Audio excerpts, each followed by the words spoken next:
ঝিনুক প্রতিদিন হাঁসটিকে যত্ন করে খাওয়ায়, স্নান করায়। হাঁসটি খুশি হয়। এদিকে হাঁসের কথা রাজামশাই শুনতে পায়। সে চলে আসে হাঁসটিকে নিতে।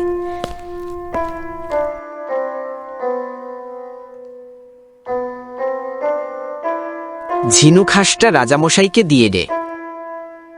না রাজামশাই, হাঁস আমি আপনাকে দেব না। ঝিনুক হাঁসটা আমাকে দিয়ে দে। দিবি না মানে? এটা জাদুর হাঁস, রাজামশাইকে দিয়ে দে। যদিও সত্যি জাদুর হাঁস হয়, তবে কাল সকালে প্রাসাদে সোনা ঝরাবে, না হলে তোমাকে কারাগারে পাঠাবো। হাঁসটা আমি বিশ্বাস করি তুই পারবি।